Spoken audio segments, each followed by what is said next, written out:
You're a real Arsenal fan, aren't you? You can tell in my voice. I can tell. You can tell. I can tell. It's just seeping out of you, the disappointment. Honestly. I'm not going to be honest. That result today spoiled my day. I'm going to cheer you up a little bit. Go on. Because I'm going to talk about the Spurs winning.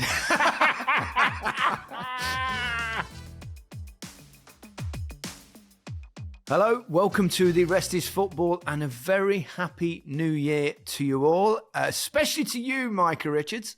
I'm not including Alan Shearer because he's not with us on this New Year's Eve. But we'll make do, Micah. We'll battle on. We'll make do. We always do, don't we? Our very own pigs in blankets machine that you are.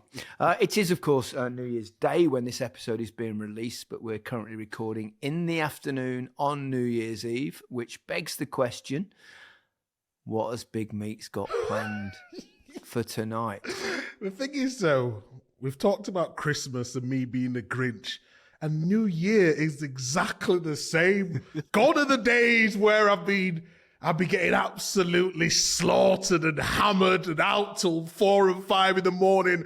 I'm having a nice, peaceful night. I might bring out a glass of red, might go with a sassy kaya tonight, something smooth and easy. But that's about it. And what about you guys? I'm along those lines, Micah, but I'm ancient, obviously. I just thought that you still a very relatively young man. So, yeah, I've got a cottage pie on the go and a couple of friends coming over. A lady friend? No. Well, there is a lady friend amongst them, which is my stepdaughter, Ella, and her mother, Danielle. So they'll be here. And we're just going to have a nice cottage pie and a nice bottle of wine as well. Okay. To accompany it. So hopefully won't be in too bad a shape come tomorrow morning. Getting too old for all that stuff, really. But not getting too old for football, though. We've had plenty of it. Let's start with the games that were played on New Year's Eve today, Sunday, as we broadcast. And that, we have to start with Arsenal. What an awful Christmas they've had. Just the solitary point, the draw at Liverpool. Then they lost, of course, against West Ham. At home by 2-0, even though they obviously dominated that game but couldn't score.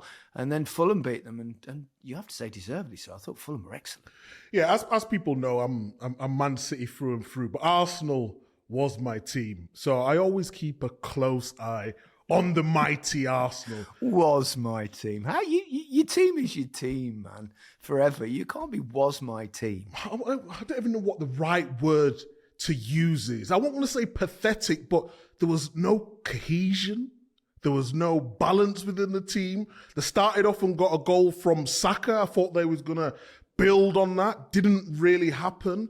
But you got to give credit to Fulham. They was really, really good. But from a tactical point of view within that game, so you got Kyriel playing left back. So you got 4 centre-halves. We know Ben White's a centre-half by trade, but he plays right back and does a very good job. And then second half, it brings on Tomiyasu. And obviously Tomiyasu is right-footed.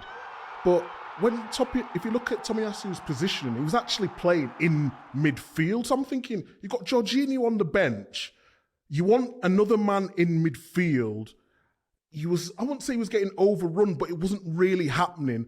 And I just thought, bringing Tomiyasu, the change that he's made in the game, it didn't have the desired impact. And I'm scratching my head thinking, you've got all this talent, Martinelli and Saka, and he started with Nketiah, brought on Jesus. Havertz was sort of quiet after his suspension, and it was one of the worst performances I've seen them play this season. And I thought, though, looking at Fulham's performance, there were some really good individual performances within that. Paulinho was exceptional once again. A couple of the blocks towards the end were absolutely terrific. And I thought the central defender, Calvin Bassey, on the day that Shirley Bassey got a damehood, I think. Do you call it a damehood? She was made a dame anyway. I thought he was terrific. And Jimenez is back scoring goals. They've missed him in the last couple of weeks when he's been out, suspended, of course. De Cordova-Reid, consistent performer. De Cordova-Reid, funnily enough, I was on a flight from LA coming back a couple of years ago, and I was sitting right next to me was a young lady with a very young baby. And you know, it's like when you've got a long overnight flight and you look next to her and there's a little baby next to you, and I thought, oh no, this is gonna oh crikey. But I didn't say anything, obviously. And then we were chatting, and it turns out it was the partner of De Cordova-Reid, right? So Bobby, the kid never made a sound. It was amazing, beautiful little baby. And and the other thing is interesting about Bobby De Cordova-Reid is his sister is the Labour MP, I think, for Battersea, I think. Way. I just thought I'd throw that in for interest. But I thought the Fulham's performance all round was really, really good. Yeah, I would have to agree. Bassey, he was at Rangers, if I remember correctly, and then Ajax, I think he went to but he was at Ajax and Rangers. He definitely played in the Scottish league, 100%. And then he was at Ajax last before Rangers, and he can play fullback, but he can also play centre half. He's really comfortable on the ball. He's really demanding. And I just thought it was all round great performance. Obviously, they've got Tim Ream there. What word would you want to say? Their experienced pro is going to be there for 10 years now.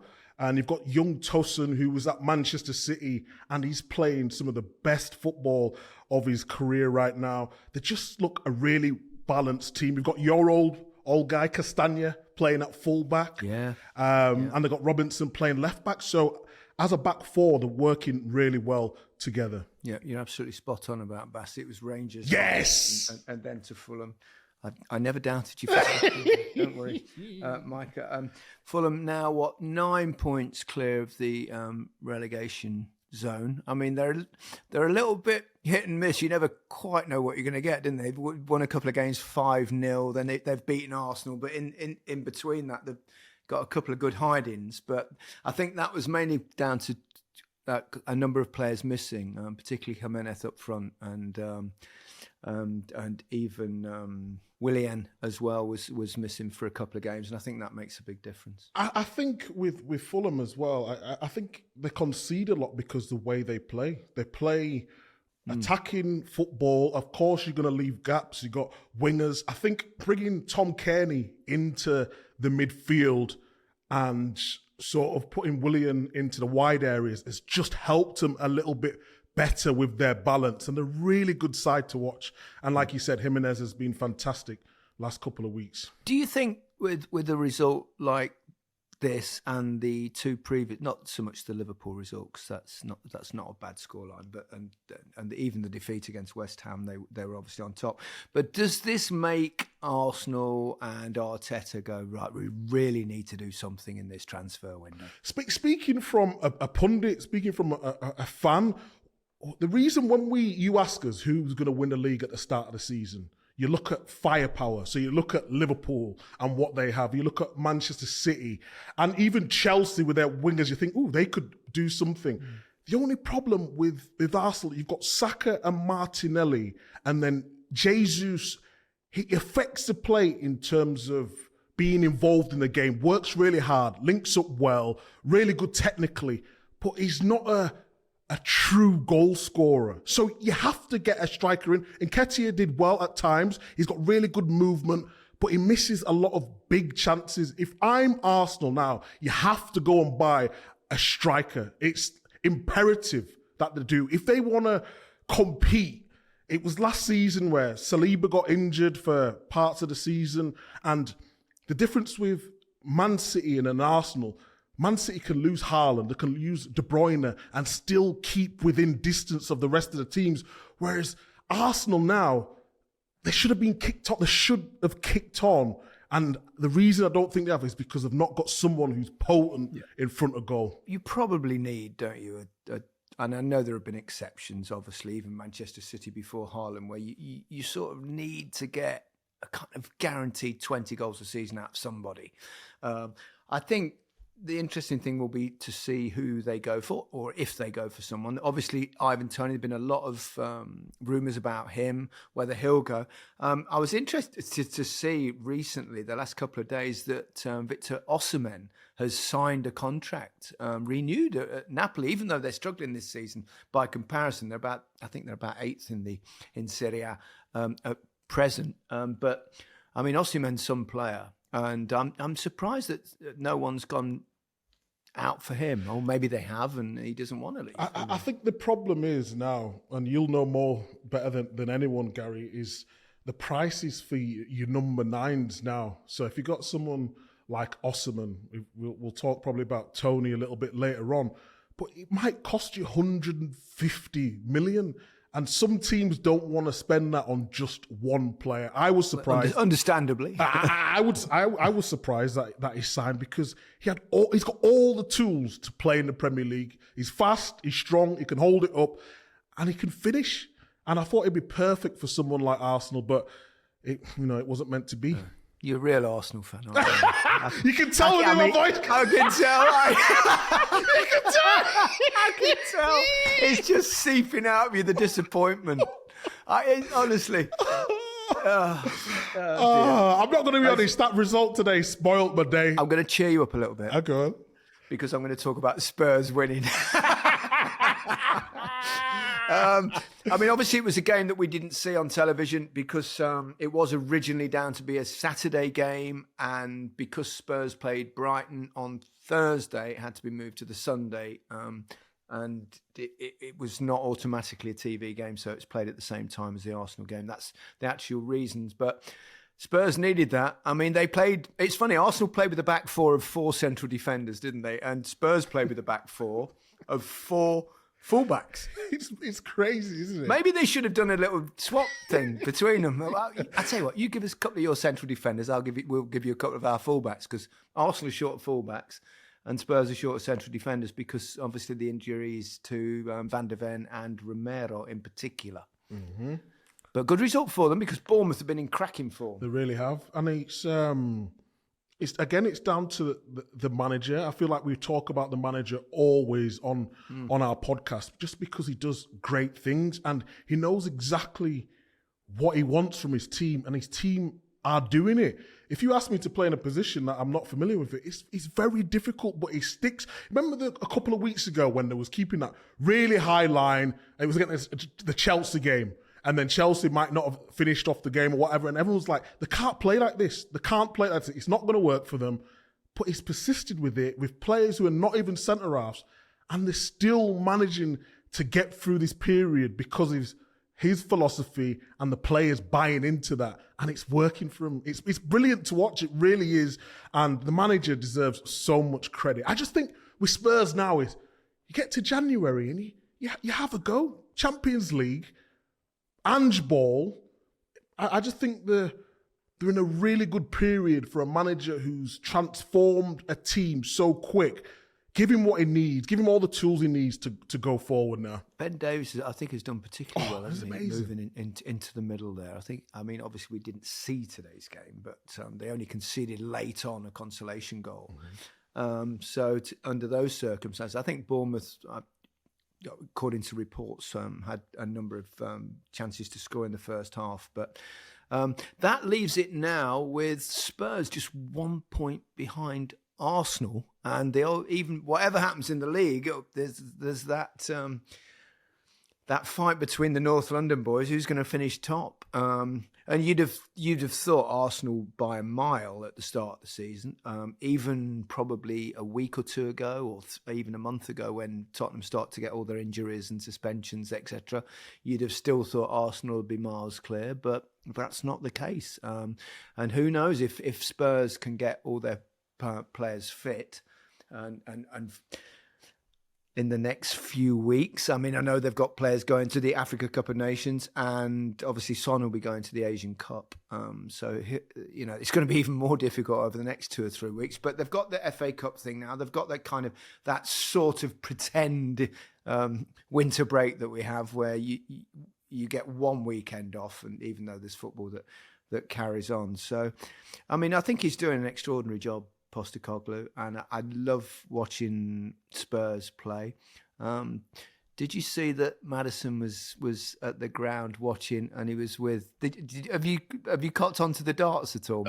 Well, I have seen a 16-year-old exactly absolutely storming. He was with Maddison at the game today, because Maddison does the dart celebration. Oh yes, apparently he was with him watching Tottenham play Bournemouth today, because obviously it's Ali Pally, and that's down the road from Tottenham. So, which I mean, I'm not a dart. I've not really watched. I've watched darts over the years, but I'm not a massive darts fan.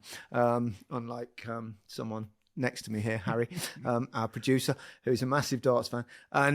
We were watching it yesterday before Match of the Day. Goodness me, the kid's unbelievable. It's unbelievable. I know this is not the rest is darts. I know, but it's nice to give a bit of, you know what I mean? Give him his flowers. Give him flowers. He's a big lad, isn't he, for 16? 16. He looks older than all my boys. And my oldest is 32. But he was remarkable. Is it crazy to say that it's possible that Arsenal won't finish in the top 4?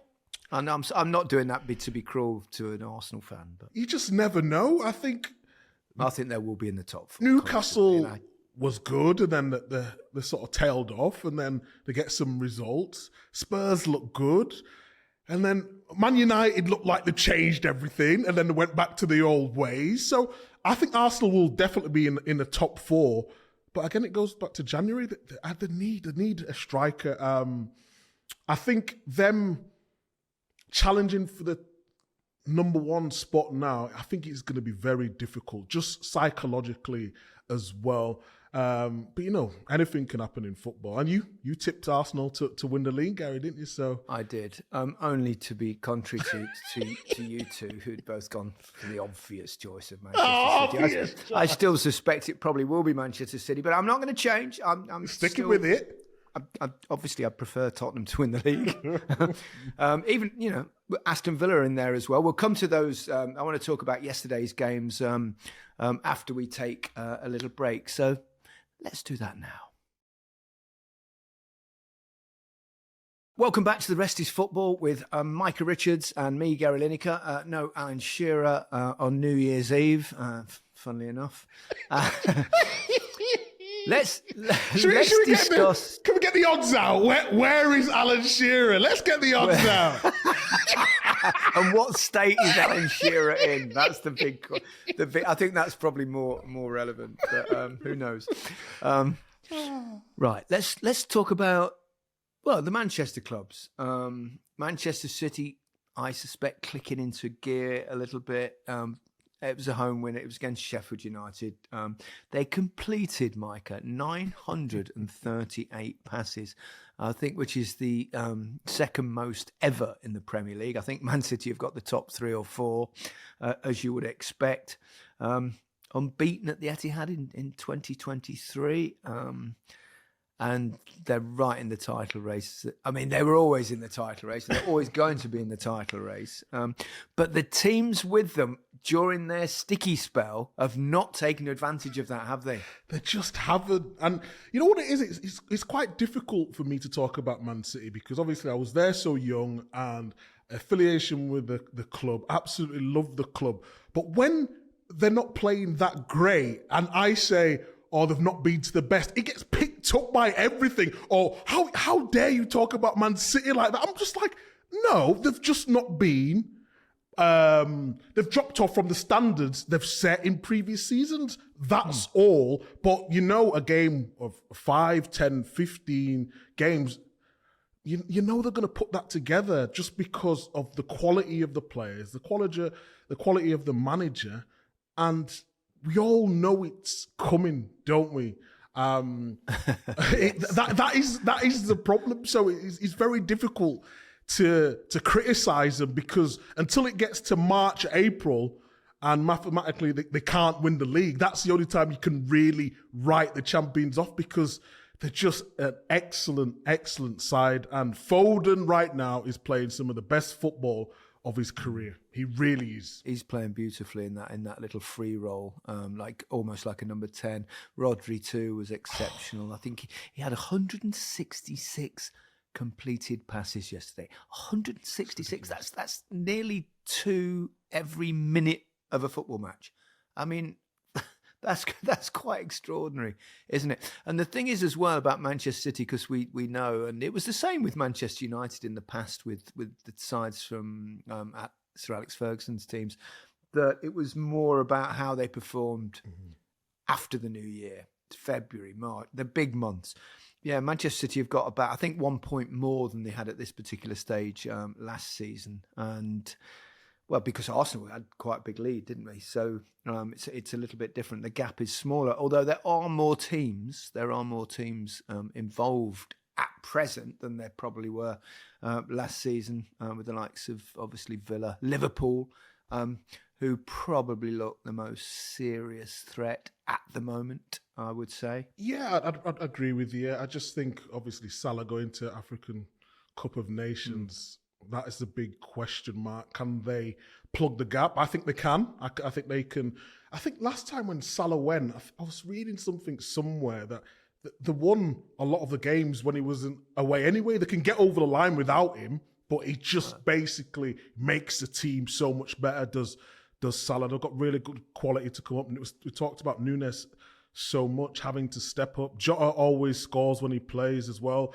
Diaz looks like he's back into good form as well. So I think they'll be absolutely fine. But the thing is with Manchester City is they've done this with Haaland being out, Kevin De Bruyne being out. You know, you take your star players out every other team. They've got an enormous squad, though. Yeah, but they have an enormous squad full of, whether that be young top players and top professionals. You know what I mean? Like, if you look at City's 13, 14, you'd probably say world class. And then you've got some superstar youngsters ready to fill the void, like Oscar Bob. Yeah.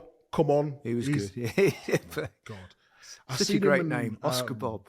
Yeah. Newcastle away in the League Cup, and he was the best player on the pitch by a country mile. They just keep finding him.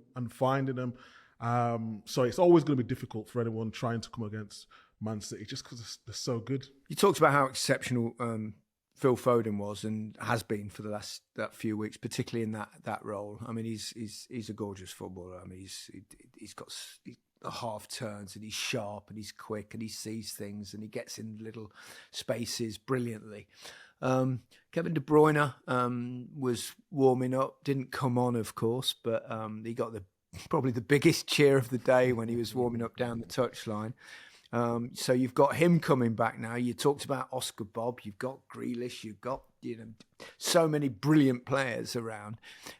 Can that be? I mean, it's a problem that Pep's coped with admirably, and it's a lovely problem to have.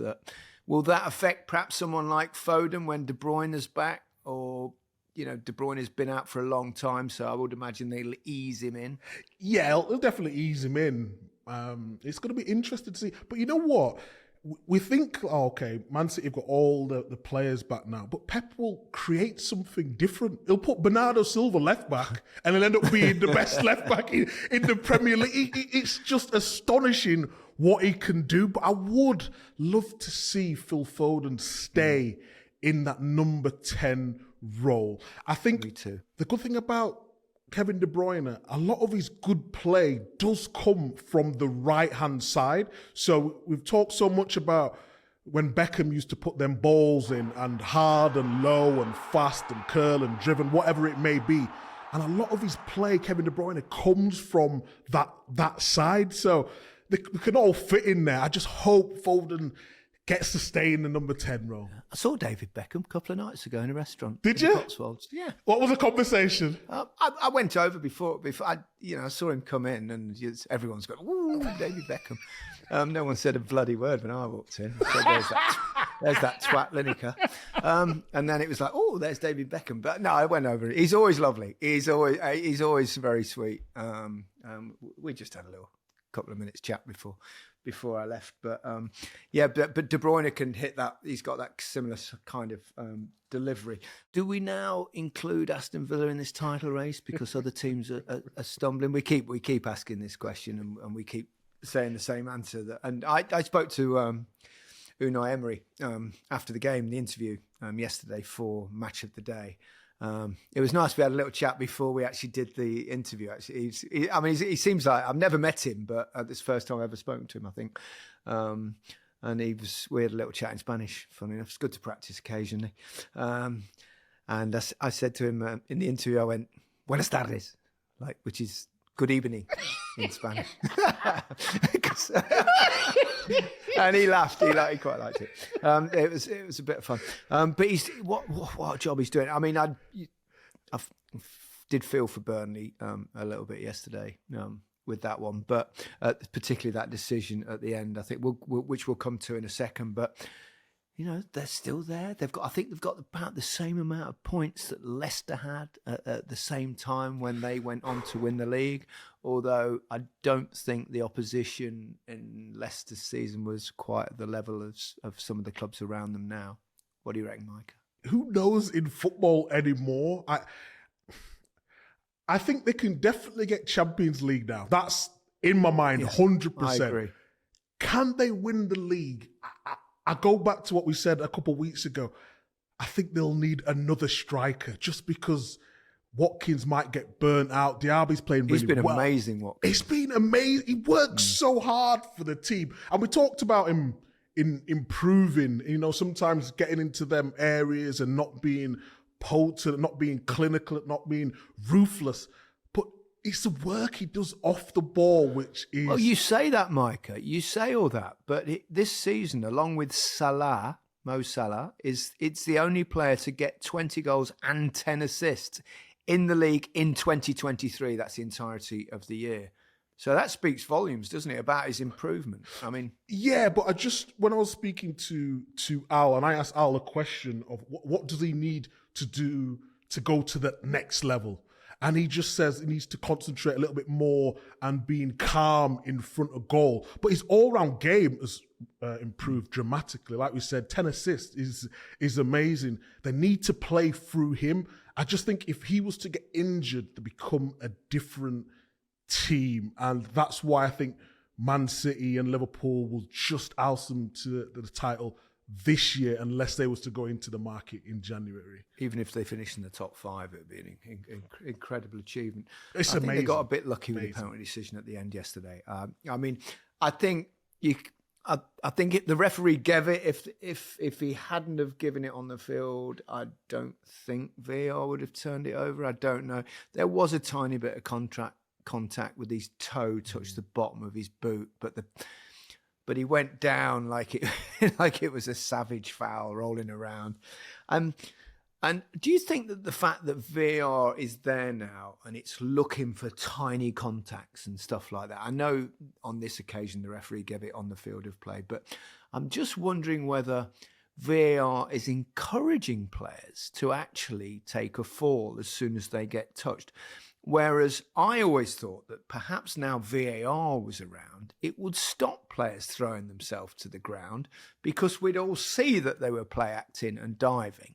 Now, obviously, a dive is when there's absolutely zero contact whatsoever. But if there's just the minutiae of a little flick on the bottom of your heel, it's what do you think? It's just a point of thought that I was pondering. I think broadcasters, podcasters, pundits, presenters are all part of the maybe the problem that it's created, because so now we should get rid of ourselves because the scrutiny on the referees every single week is a lot greater now. But that's really because of VAR, isn't it? It is because of VAR. Yeah. But what's happened now is that is no way a penalty. That is no way a penalty.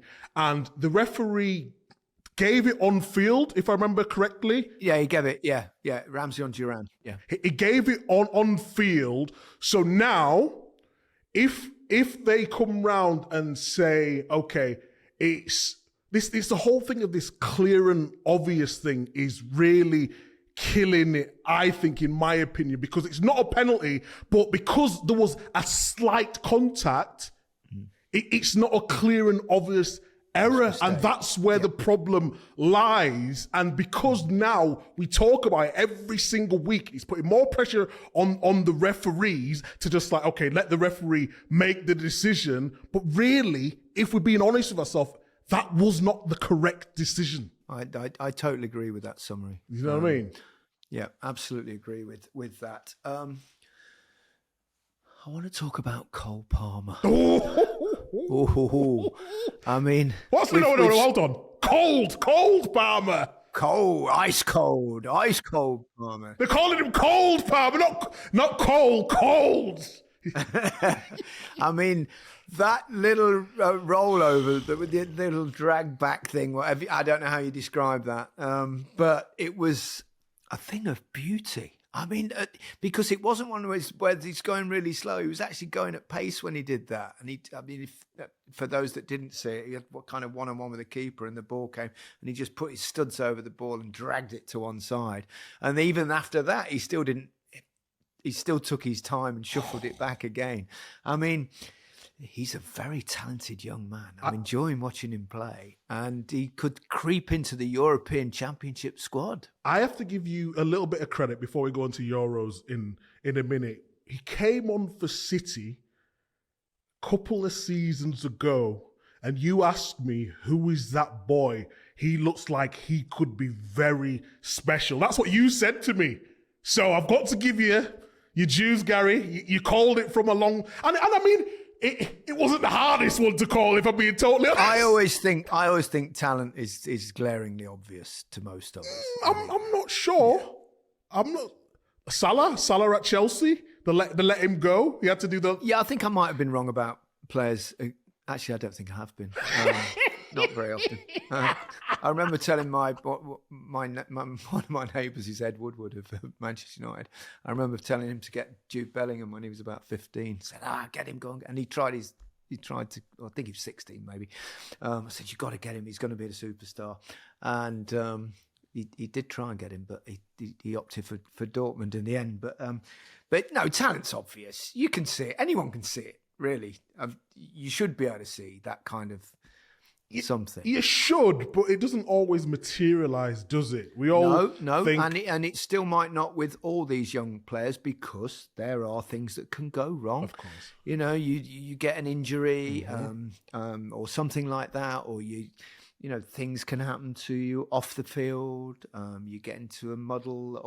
There are all sorts of dangers. Of course, for young footballers, we know that. But if they've got the head on right, they avoid injuries, they work really hard. It's hard to see him not being a top-class footballer. No, agreed. But going back to Cole Palmer and the Euros, 100%, he should be... It was always within the Man City camp, he's too good to be on the bench, but we can't really let him go because he's making the other team he goes to, it's going to be a top team, better. But when you've got the likes of De Bruyne and Foden, it was always going to be difficult. So it allowed him to go to Chelsea. It was good for him, gets to play first team football, show the world what he can do. And Man City got, 45 million for him, which is really good coming through the academy. But he's just got everything. The way he controls the ball, he looks up, he's not afraid to get in the ball even when it's not going right. He can press now as well. That is getting into his game. And if I was picking a squad, he's got to go. He's got to go in the squad, 100%. He's actually quicker than I thought as well. He glides across the ground. If you're Gareth Southgate now and you're looking at, he doesn't generally play with a 10, but he could easily play, he likes two holders, and he could play a 10 in front and then 4 at the back and then 3 up top. But if you think about it now, if all 3 are fit and flying and in top form at the same time, you've got Foden, Maddison, Palmer, all play in that kind of role, don't they? I mean, if you can only pick two of them, that's but you can't, because they're also good enough players to adapt and play in other roles in the wide positions up the top. I mean, it's a fantastic position for someone like Southgate to be in at present, to have that. I mean, obviously, this is a few months away. Things can happen. You can lose form. People can get injured. So the fact that you've got that depth is a massive, massive asset and attribute. I actually believe, I don't know. And Bellingham's playing in that role as well, of course, now in that. Although, yeah. I don't have to be a rocket science to say this, but with the talent that we've got, there's only France in the Euros who scare me because of Kylian Mbappe and the team and their setup. But if you look at who we can draw upon, Kane is flying for Bayern. Yeah. Bellingham flying for Real Madrid, Foden flying for Man City, three of the biggest clubs in world football. And then you just go around the team, like your Maddison been on fire for Spurs, like all the players that you've just mentioned.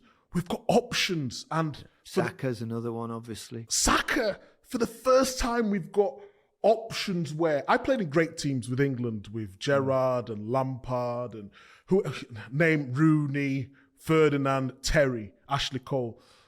But I always thought the teams who they were up against were always a little bit better. When you go up against Xavi in Iniesta, and you've got Puyol and Busquets and all these, David Villa, David Silva, it's always going to be difficult.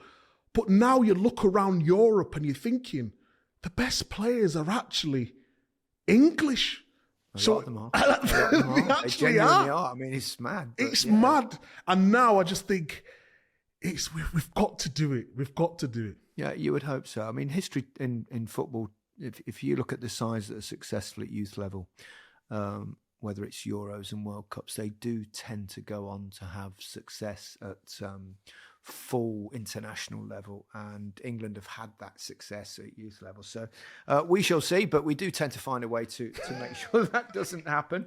Let's talk about the Nottingham Forest win over Manchester United. And we did the show last night, and Martin Keown did a bit of analysis around the fact that Manchester United left a bit of a hole in front of their own back four, particularly when Manu went off in the second half. And it was a very good piece of analysis. But Nottingham Forest fans, as they tend to do, Nottingham Forest fans, they seem to be possibly the most needy fans in English football. I'm not saying that just because I'm a Leicester fan. But they're a little bit unhinged about the fact that we didn't say that how incredibly brilliant Forest exploited everything and stuff. And I find it quite amusing because actually one of our producers, Finchy, is a big Forest fan. And they always think there's a bias against them. But what they don't understand is that the way punditry works is that you need to find something that is analytically interesting. So you don't necessarily have to, even though obviously Forest did exploit it wonderfully. And I think I used the word magnificent about Forest's performance, but that clearly wasn't quite enough. But football fans generally, I'm not just having a go at Forest fans, it's a bit of fun, but they're the latest of many. They see bias, but they only ever see bias against their team. So therefore, I suggest the bias may be theirs. but Forest, that's 2 wins in two. The last 2 games under Nuno Espirito Santo, and tactically he has exploited the weaknesses of the opposition. In fact, it was only a week ago when actually all Forest fans were saying, "Amazing match of the day." They said so many amazing things about us. So there you go. It always amuses me. I find it quite funny. I mean, just to back you up on that, it's difficult, isn't it? Because you're looking for the story. You want to talk about Forest, and then when you're getting all the clips together, if Forest's good stuff is just them running in behind, and you might have already showed that the week before, you want to show something more interesting. And I thought the piece that Keown did was exceptional, really, because you're talking about the holding player of Man United and why it's not really gelled. Eriksen was sort of playing a little bit higher and then couldn't get back, and then Fernandes was in there, sort of had the free role, but it just didn't work. And I think showing that and exposing that gap right in the middle of the pitch was certainly the best thing to do, while obviously praising Forest at the same time. Yeah, Forest, you were great. Forest were amazing. Incredible performance from Nottingham Forest. Manchester United have got. I saw Brailsford was in the stand watching. He's come in with obviously Jim Radcliffe as the new minority share owner. They've got a lot on their plate, haven't they? Where do you start? But the thing is, what can we say about Man United that we haven't already said? It's got to the point now where you're just looking at it. You need to just change everything. You need to change some of the players, some of the staff. Get the proper football people in the door who are going to make decisions and be ruthless about decisions, not afraid to upset anybody, and then work out whether Ten Hag's the manager for them, or by the end of the season, do they want to go in a different direction? I think that's what they have to decide sooner rather than later. We must talk about the team of the festive period. Has to be Wolverhampton Wanderers, doesn't it? 3 games, 3 victories, banging in the goals, playing really attractive football. Gary O'Neill, as we've said many times on this podcast, has done an exceptional job. And I think he really has something. He's almost has got a little bit of, not cockiness or arrogance, but confidence about he knows what he's doing and he's bringing out the best in his players. And they've had a fabulous little spell. You know what's good about him is when you work under managers, and you'll know this, Gary, is everyone has got a style of play. So when everyone's talking about Ten Hag, you can't see what he's trying to do. Of course, they're working on things from Monday to Friday, but it's being able to implement that on the field. And what I think his greatest strength is being able to get the players to buy in what he wants, and then them to go and have the confidence to go and do that. I've seen him on various things now where he's talked about his tactics, and he's very articulate the way he explains things, and he can also simplify it as well. And I just think everyone's bought into exactly what he wants to do, and it's paying dividend for the team. It's going to be a little bit difficult now with Wan going away to the Asian trophy. Brilliant. But he's been sensational, hasn't he? He scored so many goals. Again, he got an assist the other day as well. And when he first come into Wolves, thinking, oh, he's got nice. He's very technically good. He can link up play, but he wasn't scoring the goals. Now we're seeing the true Wang, and he's been outstanding. He really has. Do you think sometimes with coaches, because perhaps they've not been a household name as a player, we sort of think we not look down on them or anything, or put them down, but we don't, whereas, lots of the big name players, let's take 3, for example, Rooney, Lampard, Gerrard, because they've been such amazing players with incredible careers, you automatically assume that they're going to be really successful coaches, whereas someone who's come up a different route, a different way, not played quite at that level, it can be a little bit more difficult, not necessarily difficult for them, but they're not automatically appreciated. They really have to earn their Spurs. I think it's a couple of things. I think credibility, of course, as a player, as a top player, you always get that credibility straight off. And Gerrard going to a massive club like Villa, Lampard going to Chelsea, and who else did you mention? You mentioned Rooney. Rooney, obviously. Yeah, and Rooney, he started at Derby, and obviously now at Birmingham, having a difficult time. I give the analogy of pundits. So you have yourself, Gary Lineker, so many goals for England. Alan Shearer. I'm not a pundit, Micah. But broadcaster. I'm giving the analogy. So broadcaster, Alan Shearer, 260 goals. Yourself, goal scoring leader for England for how many years it was until someone beat you or whatever it was. Ian Wright, again, legend of the game. Then you have someone who, like myself, who's won things, respected in certain parts of the game, But I believe I have to work harder to get the affection and the credibility from the people within the broadcast. And I think that's the same with management. He has to work his way up, get the credibility, and then people say, okay, you're very good. Let's see what you can do. Obviously, at Bournemouth did really well. With at Wolves, and let's be honest, he's still not no respect to Wolves, a top 6 club. Yeah. So he sort of goes under the radar a little bit. But what he's allowed to do is earn his stripes without real pressure. And now he's been able to grow. And it was similar to what happened with Potter, but then Potter got the Chelsea job so early. It came with pressure. It came with everyone expected him to win every week, and maybe he just wasn't ready at that time. Good analogy, Micah. When are you going to start working harder than everyone else?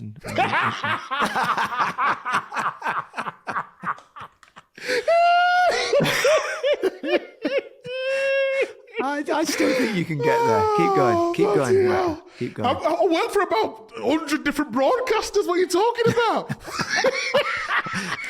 I'm only kidding. We should end this particular episode, as we try to do in the weekend, looking back at things with the moments of the week. I don't know whether you've seen this, but in the Scottish Championship, Arbroath, who were full out of subs, only had their substitute goalkeeper left to bring on. They were 2-0 down. So they put on Ali Adams, who was their goalkeeper, reserve goalkeeper. He came on after 60 minutes, and they were, as I said, they were 2-0 down to top of the table Wraith Rovers. He came on. Have you seen it, Micah? I've seen it, yeah. Oh, I mean, he scored an absolute screamer, turned round, volleyed it in from about, 30, 35 yards, swivelling as he did it.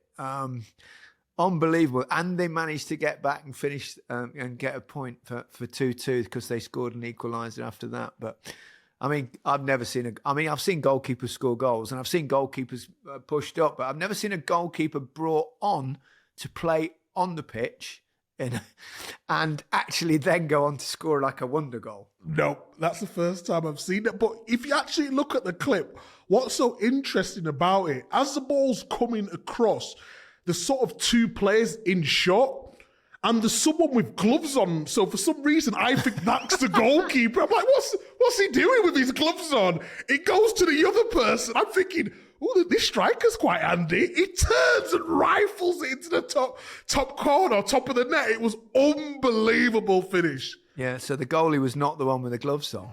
Yeah, not the one. It was mad. I think it's probably a bit cold up there. It's probably a bit chilly. It is a bit chilly, isn't it? Micah, we've done it on our own. We've managed to survive an episode without Alan Shearer. We might let him back into the team later in the week. I'm not sure. We'll see how the ratings go, and then we'll have a look at it when that happens. Hey, that's a good thing. It's good to keep people on their toes if they miss a game. Okay, that's it from us. We'll be back later in the week. Goodbye from me. And goodbye from me.